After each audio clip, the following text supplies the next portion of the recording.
Літаратурныя ночы з Васілём.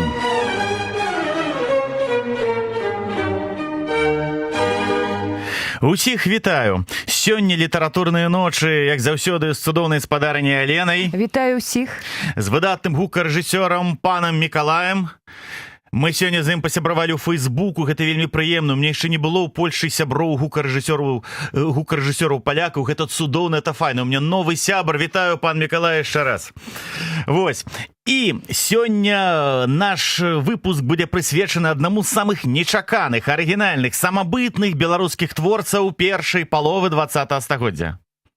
Менавіта ён першым разгайдаў багушевіцка-нашаніўскую літаратурную традыцыю пісаць толькі пра вёску, пра бедных ахвяр сялян і крывапійцаў паноў. Менавіта наш герой быў першы сярод беларускіх пісьменнікаў 20-го стагоддзя, у вершах якога з'явіліся антычныя міфалагічныя героі, гістарычныя асобы, дзеянне яго твору адбывалася ў Егіпце і старадаўнім Рыме, у Вялікім княстве літоўскім і сучаснай Вільні, на Ноевым Каўчэзе і ў Слуцку часоў Рэчы Паспалітай, калі там ткалі слуцкія паясы.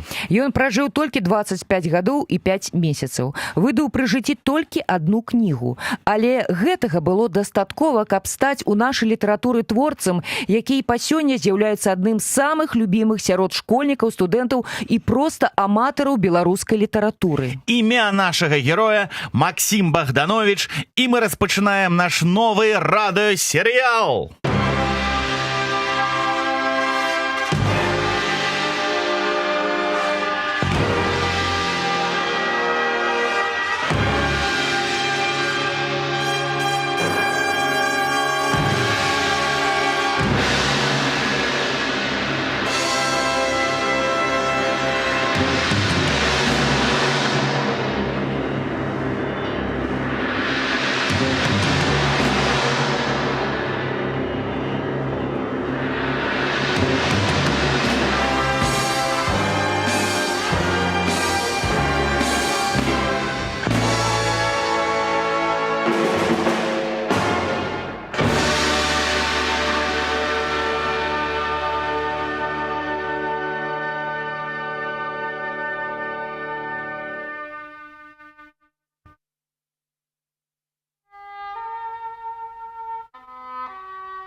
І мы адкрылі гэты эфір цудоўным творам «Фантазія», які напісаў знакаміты клавішнік гурта Deep Purple Джон Лорд, альбом «Сарабанда», 76 год.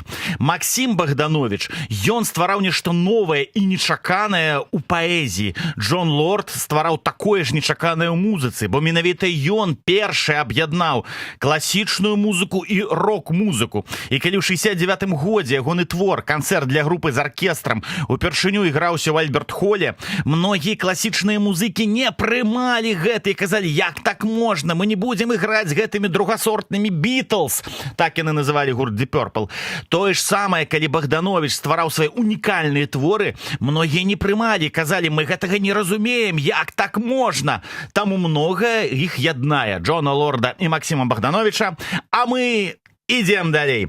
Максим Богданович ввогуле гэта адзін з самых загадкавых беларускіх творцаў. Калі большасць паэтаў нашых пачатку 20-го стагоддзя імкнуліся складаць такія сацыяльна арыентаваныя вершы, то Богданович пісаў тонкія эстэцкія рэчы.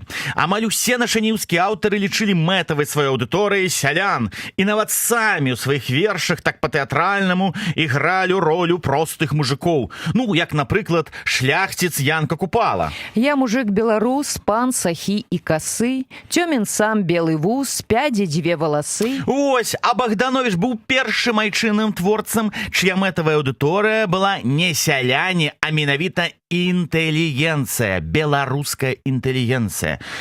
Ён з'яўляўся першым нашым аўтарам, для якога форма была такой жа важная, як і змест. І першым нашым класікам, які, пражыўшы на радзіме ўсяго толькі якіх-небудзь 5 з паловай гадоў, вывучыў, жывучы ў Ніжнім Новгарадзе і Яраслаўлі самастойна беларускую мову.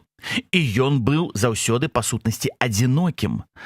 Тэма адзіноты гэта асноўная была ў яго паэзіі, у яго прозе, у яго ввогуле творчасці. І многія яго героі гэта па сутнасці гордыя адзіночкі.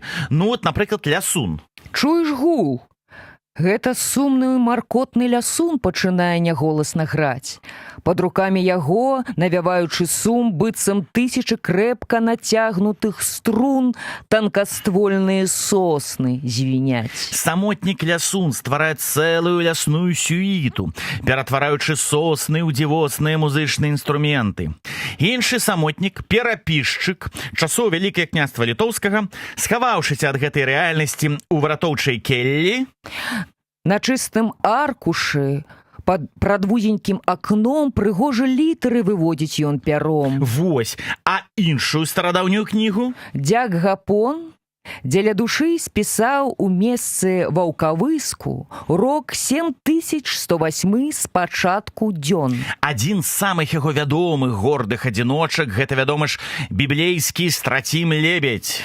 Страцім Лебедь – горды, моцны птах. Яго звычаі арліныя. Яго ўцехі сакаліныя. Пер'ечкі бялеюцца, ды на золку агнявеюцца. У яго ў крыле 303 пяра. Узмахне крылом, быццам борщ шуміць. Узмахне другім, што мяцель гудзіць. О так, Страцім Лебедь шмат у чым быў блізкі нашаму герою, і пра гэта мы будзем таксама гаварыць. Адзінота ж для Богдановича была, думаю, выратоўчая, бо сучаснікам ён не вельмі давяраў. Ніхто асабліва, напрыклад, з радні не падтрымліваў яго дзіўнага для іх жадання вывучаць беларускую мову. Ніхто асабліва не падтрымліваў, калі ён дасылаў свае першыя творы ў адзіную па тым часе беларускую газету «Наша Ніва».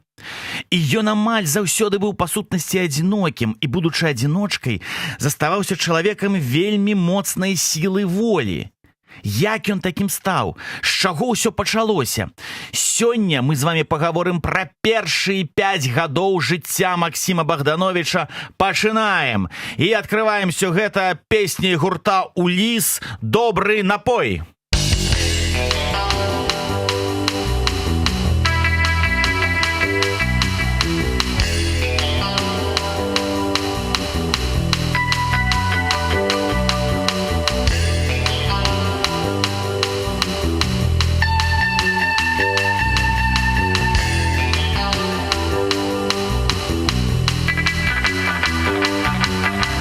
Мы п'єм за початок дзьон.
Мы пьем за поветра, что вокруг нас, по глотку. Пьем за тыя вусны, что дают нам наши имены.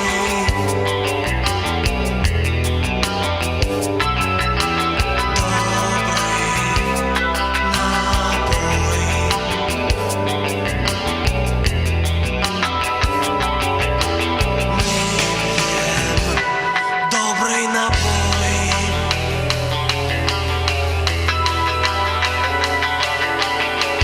І мы п'ем наш добры напой, цудоўную зялёную гарбатку, за тое, каб Максіму Богдановичу было файна цяпер там, у лепшым свеце, каб ён глядзеў на нас і цешыўся, што мы яго любім, мы яго цэнім, мы жыць без яго не можам, і мы ім заўсёды натхняемся. За Максіма Богдановича і за ўсіх прыхільнікаў яго творчасці. Гэта быў гурт «Уліс», песня «Добры напой» з іхняга другога альбома «Краіна доўгай белай хмары», які быў запісаны ў мястэчку ў выдатным польскім Ольштын. І гурт «Уліс», дарэчы, таксама любіў Максіма Богдановича. Богданович быў эксперыментатар, і гэты гурт эксперыментаваў. Ён быў ні да кога не падобны. У яго было галоўнае не толькі сацыяльны змест, але прыгожая музыка, выдатныя аранжыроўкі. Таму «Уліс», асабліва канца 80-х, пачатку 90-х, гэта нешта унікальнае, гэта элітарны. Гэта першы элітарны беларускі рок-гурт. А Богданович першы элітарны беларускі паэт. Дык вось, нарадзіўся Максім Богданович у сераду 9 снежня 1891 года, а 9 вечара ў Менску на былой Александраўскай вуліцы ў доме Карказовича. І паводле успаміну бацькі Адама Богдановича. Дело было вечером. Я давал уроки в еврейском ремесленном училище, куда приехали за мной. Тогда я поехал за акушеркой, прихватив ее по пути. Не прошло и получаса, как недовольный крик новоявленного человечка радостно отозвался в моем сердце. Ребенок был здоровый, хорошо сложенный, 9 фунтов весом, довольно-таки капризный и претенциозный. Он иначе не засыпал, как под укачивание на руках, а вскоре стал требовать, чтобы с ним приплясывали, унашивая. И бедная мать изнемогала. Да, впрочем, и отец, нечего греха таить. От этой его ранней склонности к ритму довольно-таки долго продолжались эти пляска под припевом. Кім былі бацькі нашага героя? Бацька Адам Ягорович Богданович працаваў настаўнікам першага гарадскога вучылішча горада Менска. Маці Марыя Мякота займалася дзецьмі, па адукацыі таксама была настаўніцай. Дык вось, у іх было трое пакуль што дзяцей. 18 сакавіка 1890 года нарадзіўся першынец Вадзім. 9 снежня наш герой у 1891 годзе Максім. Вось затым нарадзіўся Леў. Па словах Адама Богдановича, сям'я была матэрыяльна забяспечаная. Бацька нашага героя, зноў жа па ягоных жа словах, зарабляў да 1500 рублёў у год, і гэта пры гатовай кватэры, зацяпленнем, асвятленнем. Па іншых сведчаннях жа жылося не вельмі добра. Жылося цяжка. У бліжэйшай краме бралі на павер. Купляюць, набяруць многа, крамнік больш не дае. А паводле даследчыка творчасці Максіма Богдановича, паэта Алеся Бачылы, настаўніцкага жалавання хапала толькі на першыя тыдні месяца. Таму можна сумнявацца, ці ў такім ужо дастатку жылі Богдановича, як пра гэта піша Адам Ягорович.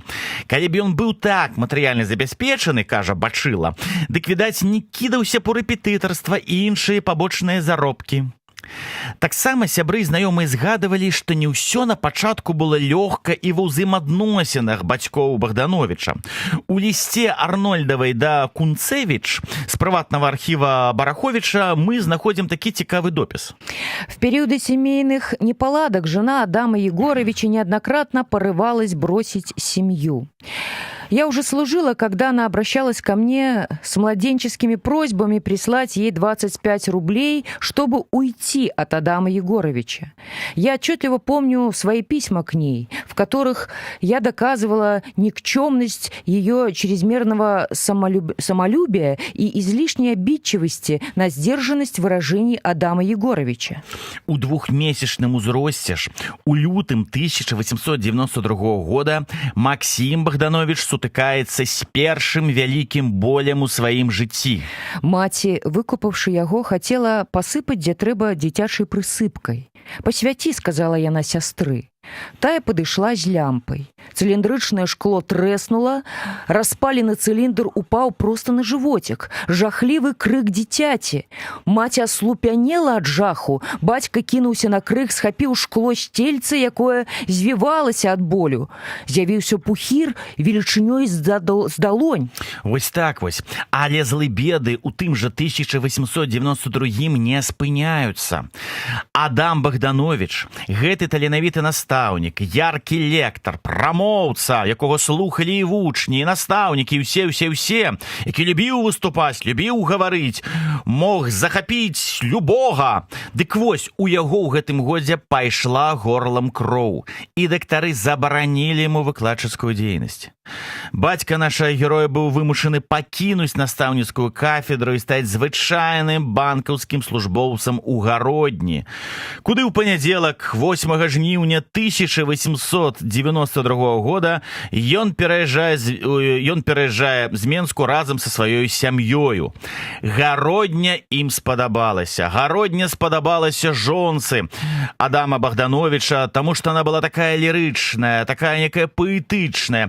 Асабліва ёй падабаўся дождж у Гародні. І таму зараз мы паслухаем кампазіцыю Віктара Шалкевіча «У Гародні дождж».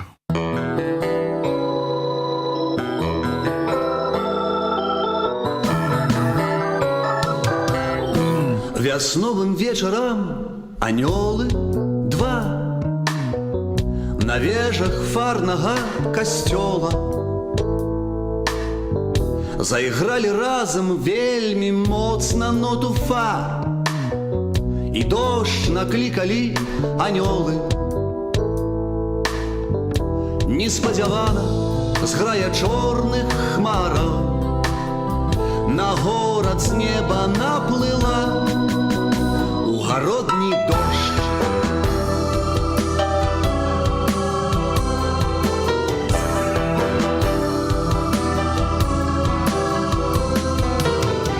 Яшчэ паспеў схавацца нечаканы госць у змрочных нетрах комплекс банка. Як раптам быццам жменю шроту сыпнуў хтось, і з неба бліснула маланка.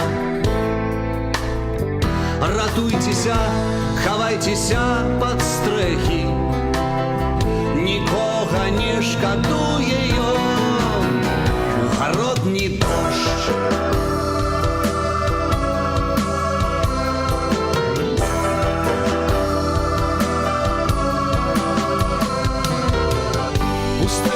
Ад прылы ціха ляжала сабе, яго через хаты выкінуў мой сусед.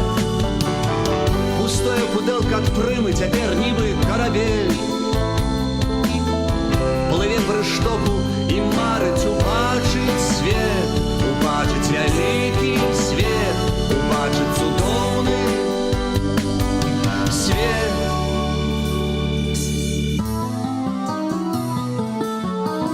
Сцяна дажджу няспынна большала, нібы крыжацкая навала. Да ніткі змоклі да апошняе Ашэшка, Ленін і Купала. Батлейка побач, але хто ж, прабачце, гарэлкі помнікам налье у гародні дождж.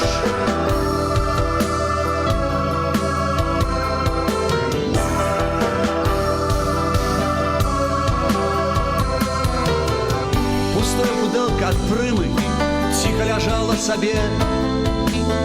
Яго ўчора з хаты выкінуў мой сусед. Пустое пудэлка ад прымы цяпер нібы карабель. Плыве па рыштоку і марыць убачыць свет, убачыць вялікі свет, убачыць цудоўны свет. Вось так. Нашай гераіне маці Максіма Богдановича падабалася гародня сваім дажджом, сваёй архітэктурай, сваёй паэзіяй. Яна ж падабалася і Адаму Богдановичу, таму што для яго звышактыўнасці тут была глеба. Дык вось, звышактыўны Адам Богданович адразу ж бярэ на сябе самыя розныя работы і грамадзянскія абавязкі. Без іх ён, відаць, не адчуваў себе напоўніцу шчаслівым. В Гродное сразу запрягся в 3 дела. Служба по отделению крестьянского банка, где я вел все дело производства, хотя назывался помощником бухгалтера, и камеральной оценки земли. Сотрудничал в неофициальной части губернских ведомостей и был избран директором публичной библиотеки. Сверх того, я состоял представителем общества драматических писателей и оперных композиторов. Акрамя таго, Адам Богданович пачаў актыўна займацца вельмі папулярнай тады этнаграфічнай дзейнасцю. У выніку чаго у 1895 годзе у яго выходзіць самая вядомая яго кніга, якая называецца «Пережитки древнего миросозерцания у белорусов. Этнографический отчерк». У гэтай працы ёсць шмат цікавых думак. Напрыклад, вось што піша тата Максима Богдановича пра жыццё беларусаў. Жизнь белоруса и его творческая деятельность резко отмечены печатью неразвитости, отсталости, забитости. А вось што Адам Ягорович думае пра нашы народныя песні. Песен у белорусов довольно много, но содержание их очень бедно, очень однообразно. Почти все они бледны, отрывочны, невыдержаны. Отзываются какой-то пришибленностью творчества, духовной бедностью. Форма их изящна, но не изящно, маловыразительно топорной работы.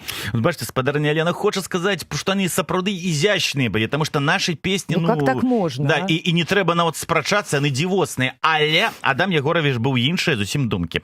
Вось, але што цікава, он думае пра беларускія народныя казкі. Белорусские сказки, опять-таки, хотя и многочисленны, но, как и песни, бедны по содержанию, одна повторяет другую, фабула их в большинстве случаев крайне незамысловато, изображаемые чувства чрезвычайно просты, воззрение на внешний мир очень наивны.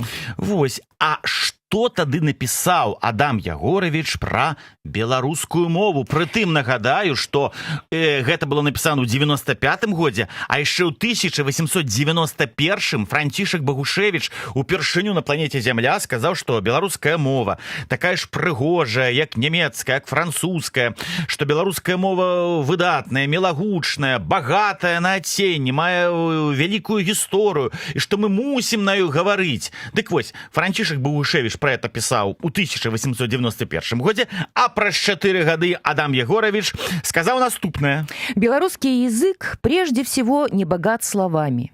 Некоторая часть их заимствована из польского языка, а в последнее время между молодым поколением довольно широко входят в обращение русские слова.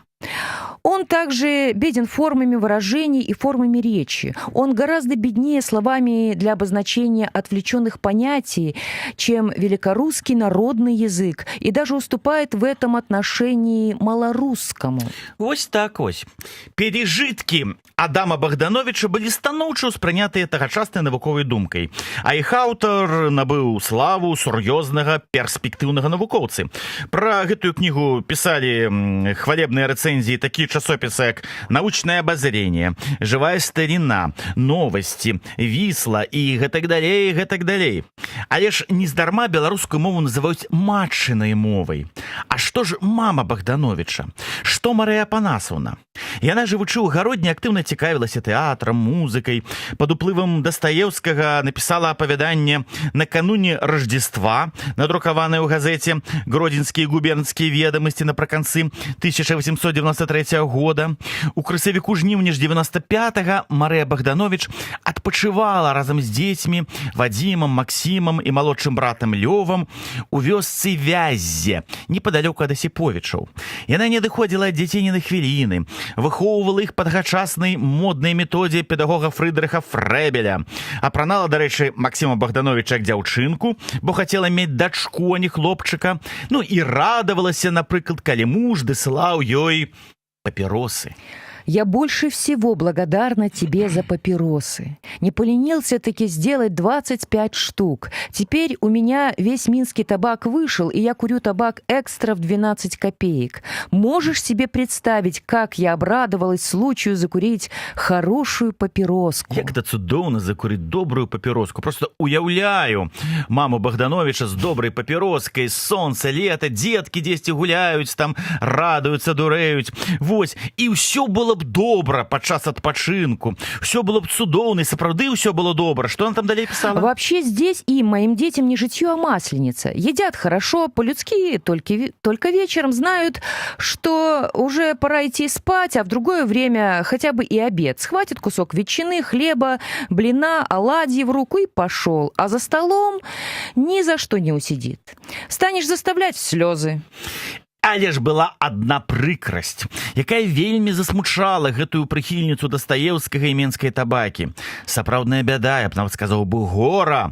І пра гэтае гора она напісала свайму мужу у сераду 29 траўня 1895 года. Вот только одно плохо, что стали говорить наши дети по-белорусски. И иногда такое словечко выпалят, что хоть сквозь землю провались. Дзеці пачалі гаварыць па-беларуску. Для тагачаснай інтэлігенцыі, цалкам абмаскаленай, вядома, гэта была бяда і гора. Зараз мы з вами параслухаем вельмі неадназначную, але цікавую песню гурта «Песняры», якая была напісана ў пачатку 80-х на верш Валентина Тараса, якая выдатна гэтую асаблівасць выяўляе. Песня называется «Две мовы у меня». Слухаем.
Родных сестер, в обеих я влюблен. Две мовы у меня, как два крыла у птицы. Две мовы у меня, как свет из двух окон.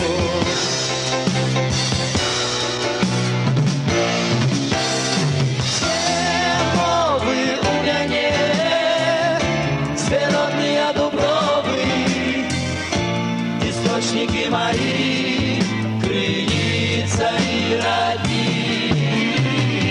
Родная речь звучит, як рекородной мовы, и рекородной родной звучит одной язык. вось такая была своеасаблівая песенка, і хочу згадаць сваё студэнцтва. Калісьці я са сваім сябрам Максімам Іўкіным, дык вось мы стварылі гурт «Жаба ў каляіне», спявалі розную цікавую класіку, у тым ліку і вершы Максіма Богдановича ператваралі ў песні. І мы гэтую песню «Дзве мовы ў мяне» таксама спявалі.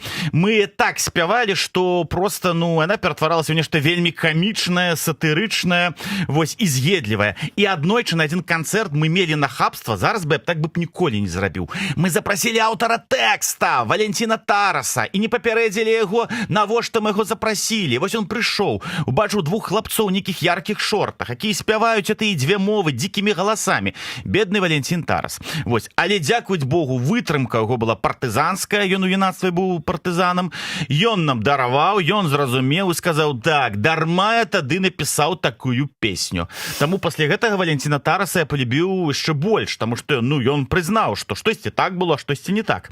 Дык вось, Максим Богданович таксама пасля, калі вырас, ён зразумеў, што штосьці не так, трэба выбіраць. І мова наша мусіць быць, безумоўна, беларуская. Вось, але пачнем все-таки з 1895 года. Дык вось, цікава, адкуль у самога Максима Богдановича увогуле з'явілася такая цяга да вывучэння беларускай мовы? Чаму ён так зацікавіўся той мовай, якой просто, пагарджалі яго тата і мама? Вось, гэта на самай справе адна з самых вялікіх загадак Богдановича, на якую мы падчас нашага радыёсерыялу паспрабуем даць адказ. Пачнем жа з таго, што у Адама Ягоравіча была таксама маці, натуральна, што, якую ён называў матушка Анеля. Что касается моей матушки Анели, то она была прекрасной рассказчицей народных сказок. Дар, несомненно, поэтический, унаследовав эту способность частично от своей матери Розали Казимировны Осьмак, обладающей этим даром в высокой степени. По этим сказкам Максим ознакомился впервые с белорусской речью. Она знала на память множество белорусских песен и вообще была носительницей и хранительницей народной старины. А калі ж Максиму Богдановичу было 3 гады, то бацька штовечар чытаў ему наступную литературу. Первой книжкой для Максима были белорусские сказки моих записей и другие по моему выбору из Шейна и Романова. Богданович бацька рабіў запісы фальклорнага матэрыялу на падставе таго, што ён чуў ад сваёй маці і бабкі. А Богданович сын у далейшым скарыстаў запісы бацькі для сваіх мастацка-фальклорыстычных вобразаў і малюнкаў. Праз 15 гадоў Максим Богданович здзівіць тагачаснага чытача файнай міфалагічнай серыяй у зачараваным царстве, аснову якой склалі пачутыя ў дзяцінстве легенды і казкі, напрыклад, пра вадзяніка. Так, пра вадзяніка.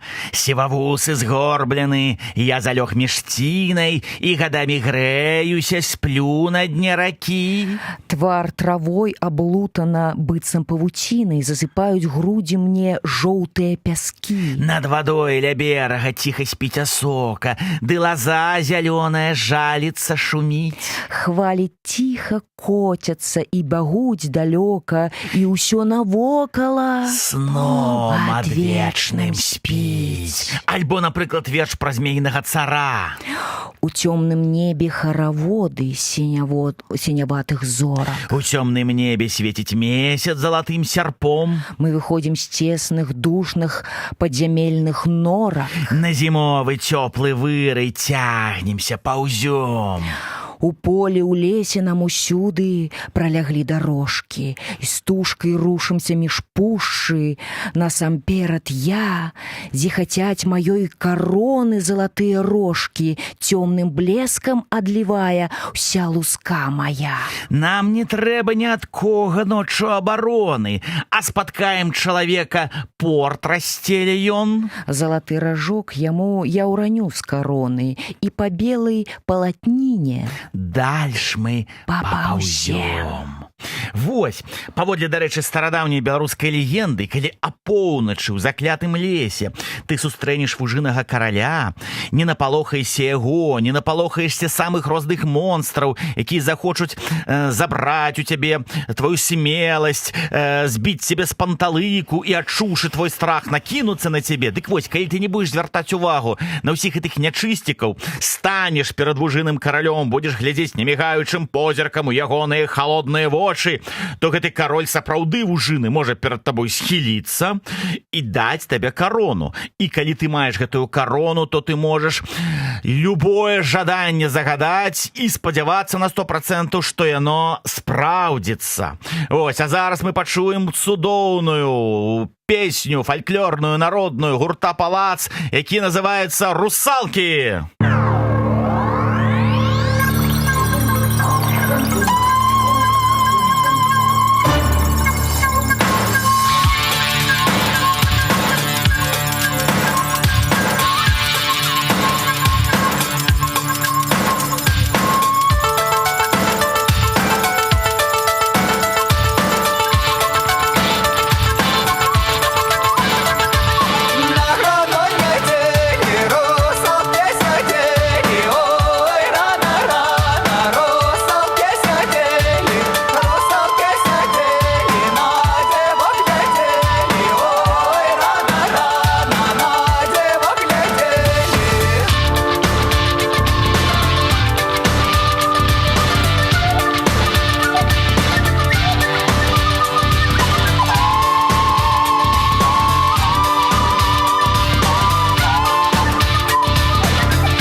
У 1895 годзе Максіму Богдановичу тата чытаў вершы народнай казкі пра вадзянікоў, пра русалак, а ў 1995 годзе, праз 100 гадоў, гурт «Палац» стварыў гэтую дзівосную песню «Русалкі». І ведаеце, у гурта «Палац» і у тагачасных лідараў гэтага гурта Юрыя Выдронка, Олега Хаменкі быў погляд на русалак тойсны Богдановичу. Таму што русалкі беларускія, як вы ведаеце, яны да іх ставяцца па-рознаму. Напрыклад, Янка Купала показваў іх такімі рызыкоўнымі дзяўчатамі, якія, само сабой, загінулі, таму што яны патанулі, і цяпер яны злыя на ўвесь свет, і яны хочуць іншых таксама патануць, заказытаць, знішчыць. Там, вось, зрабіць нешта такое брыдкае, такое гвалтоўнае. Богданович жа ставіўся да русалак неяк больш пазітыўна, больш лёгка, з некай нават любоўю такой. Яму падабаліся русалкі.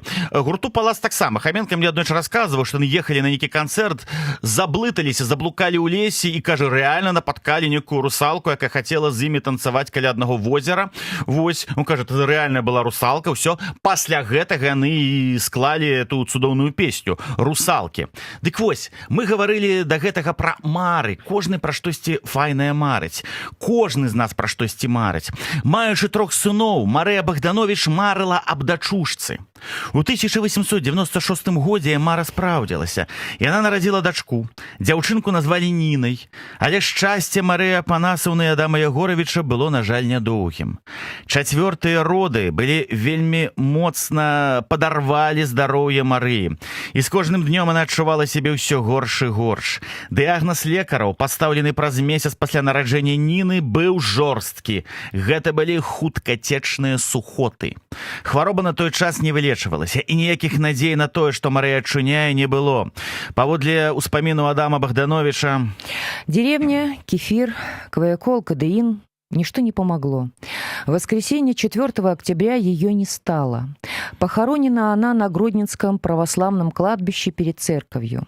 В роковое утро 4 октября мой сын Максим проснулся очень рано и чрезвычайно расшалился. Беготня, песни, смех, возня. А мать уж, видимо, доживает свой последний час. Я бегу за доктором, ее лечившим, но выбегаю, чтобы прекратить эту буйную веселость, как-то не гармонировавшую с печальной торжественностью момента, посадил его на стул. «Сиди спокойно». И он весь как-то печально паник, как будто осунулся. Видно, лицо мое говорило о чем-то недобром. Доктор был уже в больнице, в обычной работе, но, узнав, в чем дело, схватил шприц и эфир, побежал вслед за мной. Вбегаем, запыхавшись. «Иван Константинович, это уже смерть? Успокойтесь, Мария Афанасьевна, еще будете жить». Но слезы у него брызнули из глаз, и голос дрожал. Мне он тихо сказал: «Агония». Она поняла все. «Священника», — сказала она, и это было ее последнее слово. Я бросился за священником. Пока он ходил в церковь за дарами, пока мы пришли, все уже было кончено. Каб не пакідаць без догляду дзяцей, Адам Ягоравіч, выпісывае з Адэсы, сваю малодшую неуладкаваную ў жыцці сястру Марылю, Марыю Ягоравну Богданович. Яна выхоўвае сірацелых малых 3 гады да таго часу, пакуль Адам Ягоравіч не ажаніўся другі раз і пакуль сама она не пайшла замуж. Дзеці шчыра любілі сваю цётку. Богданович я таксама вельмі любіў, лічыў яе проста адным з самых блізкіх сваіх людзей. Наперад забягаючы скажу, што калі Адам Ягоравіч жаніўся і другі раз, і трэці раз, то ўжо такіх цёплых пачуццяў да іншых жанчын свайго бацькі Максим Богданович не меў. І там былі свае канфлікты.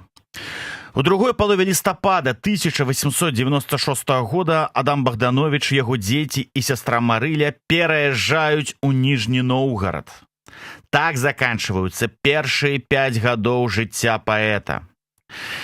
І далей будуць новыя цікавыя прыгоды. І ў наступных серыях мы з вамі даведаемся, чаму Максима Богдановича не любілі настаўнікі ні Ніжняга Новгарада, ні далей Ярослаўля, чаму яго хацелі выключыць з гімназіі, чаму яго тата, Адам Ягоравіч Богданович, спакойна ставіўся да таго, што Максим паводзіў сябе ў гімназіі як такі лёгкі хуліган, вось, і паводзіў сябе так анархічна.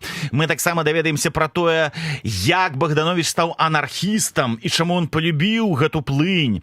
Вось, як ён чытаў Бакуніна і як ён прыкрываў свайго сябра, які хацеў зарваць школу. Дарэчы, калі я, будучы настаўнікам, расказваю дзецям пра Богдановича, першае, што яны запамінаюць, што сябар Богдановича хацеў зарваць школу, і ім это так падабаецца, таму што ў кожнага ўнутры ёсць такое жаданне, каб нешта тое, што нас прыгнятае, нешта тое, што прымушае нас ставаць 6:30 раніцы і ісці на заняткі, якія пачынаюцца ў 8, каб оно ўсё выбухнула і каб мы былі свабоднымі.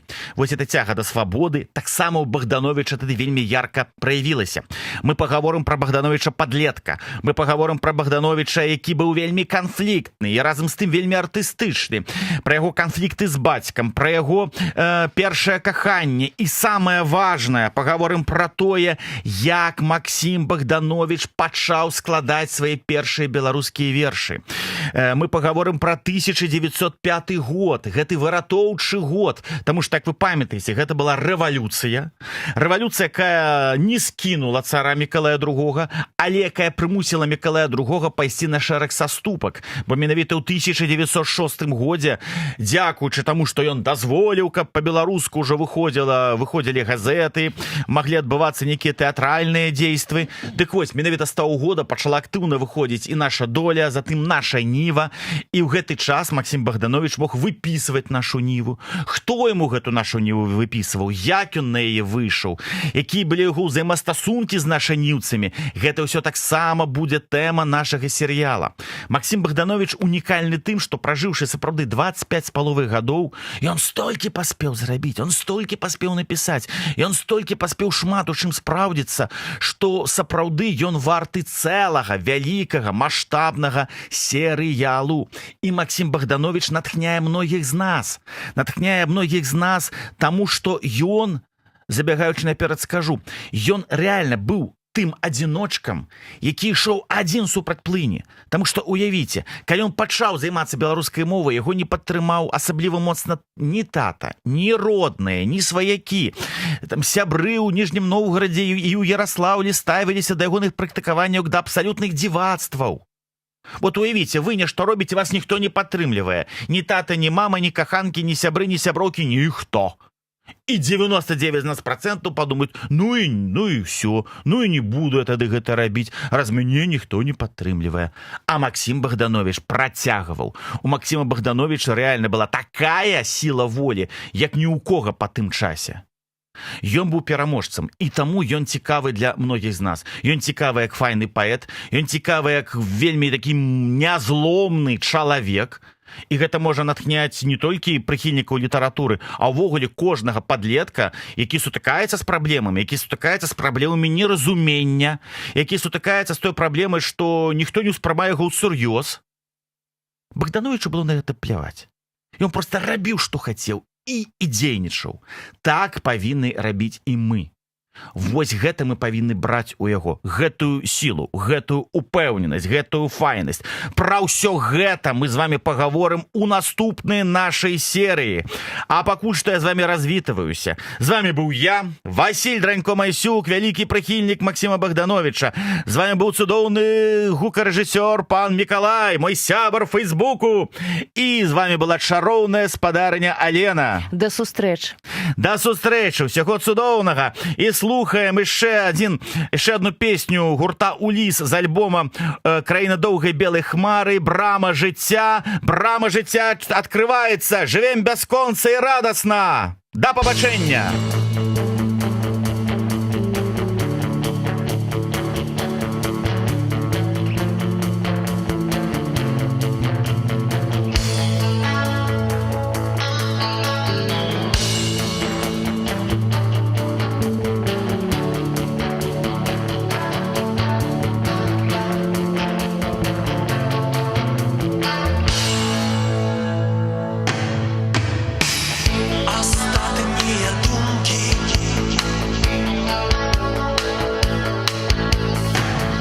Остатние слови, бачу святло.